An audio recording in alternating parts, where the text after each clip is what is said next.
Bonjour et bienvenue dans la Chrysalide. Voici enfin la vidéo sur le calendrier païen tropical. Alors, ce qui va se passer, c'est que ça va être une vidéo de présentation parce que je trouve ça super intéressant et que ça a été pendant un temps une des bases de ma pratique. D'ailleurs, ça l'est encore. Pour commencer à introduire le calendrier tropical, j'aimerais déjà introduire la notion de calendrier païen pour bien préciser à quoi ça peut servir. Alors, le calendrier, tout le monde connaît, tout le monde s'en sert. C'est juste une organisation de comptage du temps qui est utile dans la vie de tous les jours parce que tout le monde ou toute une communauté s'en sert. On connaît les 12 mois, les 365 jours, on sait qu'il y a des fêtes. On sait moins souvent sur quoi elles sont basées au départ. Et c'est pour ça qu'il faut aussi expliquer la notion de païen. Alors, les fêtes qu'on fête aujourd'hui sont pour la plupart récupérées ou transformées depuis la façon qu'avaient les paysans, donc les païens, de compter le temps.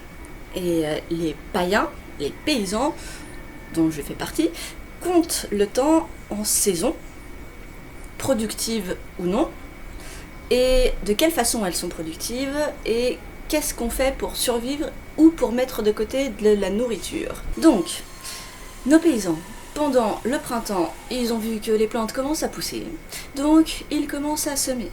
Pendant l'été, ils ont vu que les plantes arrivaient pour la plupart à maturité, ou commençaient à arriver à maturité, donc ils font une première récolte. Après quoi, ils voient que le temps commence à se gâter, que certaines plantes commencent à ne plus donner, mais que d'autres commencent à donner, donc ils font une deuxième récolte. Après quoi, ils voient que il fait vraiment trop froid pour cultiver, mais qu'on peut encore ramasser des choses dans la nature, et ils font une troisième récolte. Et ces récoltes, ils les stockent pour survivre au mois d'hiver où on ne peut pas cultiver et où il y a moins de choses à ramasser dans la nature. Et donc pendant ces périodes froides, ils s'enferment dans leur maison, ils sont heureux d'avoir fait des réserves, et leur cadeau, c'est d'avoir du feu, donc de la chaleur, et c'est d'avoir de la nourriture, et donc de pouvoir la partager avec les gens qu'on aime. Ça vous rappelle Noël? C'est normal. C'est ainsi que, je ne sais pas si vous verrez bien, je vous le remettrai autrement. Donc voilà, on a d'abord, l'arrivée du printemps, puis les animaux qui se reproduisent, après quoi le soleil est au zénith, on commence les premières récoltes. Les deuxièmes récoltes arrivent, ce sont les plus abondantes généralement. Et ensuite, on a sa main avec la dernière récolte, qui est la fête des morts, parce que c'est le moment où tout le monde retourne sous terre, ou en tout cas dans sa maison. Après quoi, il y a Yule, donc le moment où on doit veiller le feu, donc la chaleur, et manger. Ensuite, on arrive au renouveau, c'est-à-dire que le soleil se repointe, mais qu'il est encore trop tôt pour faire des récoltes ou même planter, et donc c'est plutôt la fête de ce qui est encore le feu intérieur, Brigide. Et ensuite on revient au printemps. Voilà, ça c'est ce qui se passe en Europe, sauf que moi je ne me vois pas utiliser ce calendrier parce que je ne suis plus en Europe. J'ai cherché beaucoup dans les populations, notamment arawak, avec ce qu'ils fêtent. J'ai cherché aussi avec les syncrétismes antillais, pour voir ce qu'ils fêtaient, sauf que le syncrétisme antillais se base beaucoup sur les spiritualités africaines et la religion catholique, donc ça ne me convenait pas forcément. Il y a peut-être encore des choses que je fais ou que j'ai mis dans ce calendrier qui correspondent au calendrier dit catholique, parce que nous aussi on peut découper le temps en saisons. Et que les fêtes apportées par la religion catholique peuvent correspondre aux énergies d'ici par moment, mais par moment. Et je vais vous expliquer pourquoi. Donc voilà, je vais vous présenter le calendrier païen tropical. Je vais essayer d'organiser tout ça pour que ça soit clair et de partir de comment je l'ai construit, pour ensuite vous le présenter. Donc comment est-ce que je l'ai construit?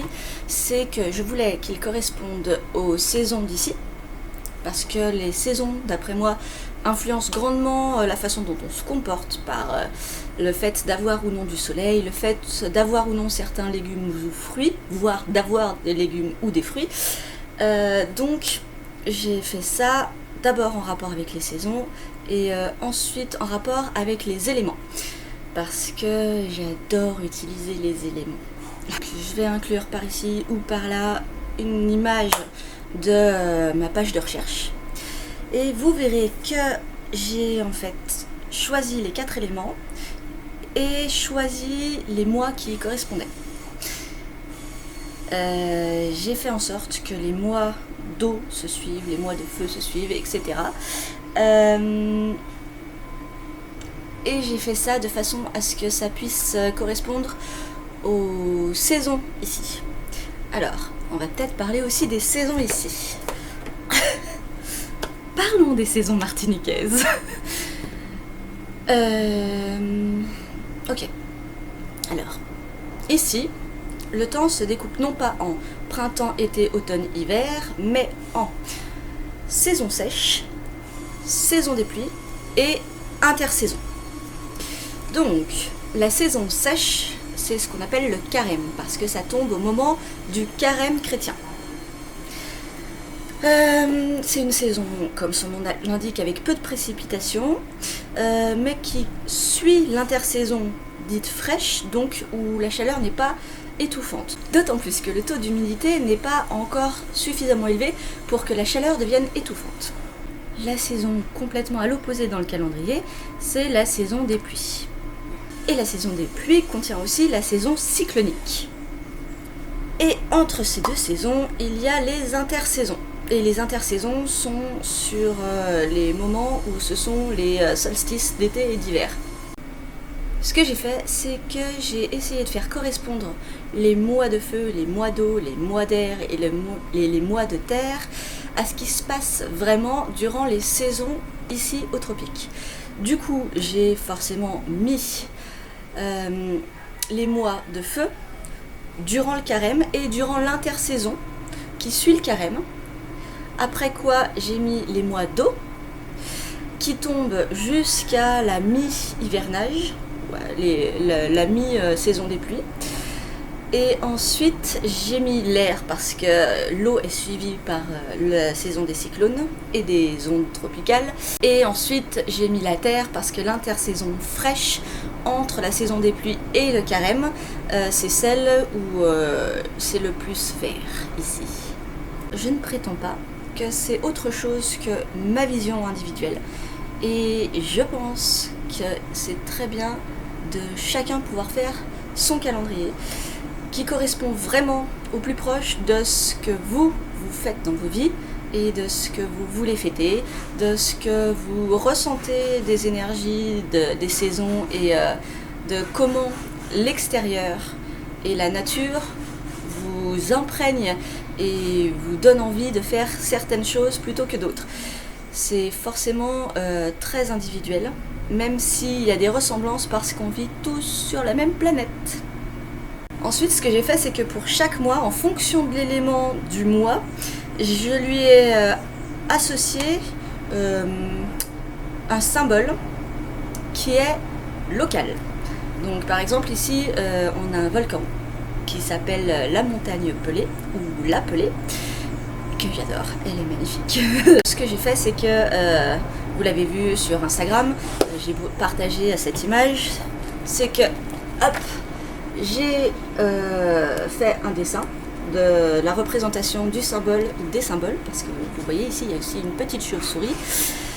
Donc j'ai mis ce symbole et sur la page à côté, j'ai mis ce qu'il symbolisait pour moi. Il y a beaucoup de bruit. Je suis désolée pour le bruit. J'ai des travaux dans ma rue. Si ça devient vraiment trop horrible, je pense que je vais juste arrêter. Ouais, je vais juste arrêter pour l'instant, parce que je pense qu'ils viennent par ici.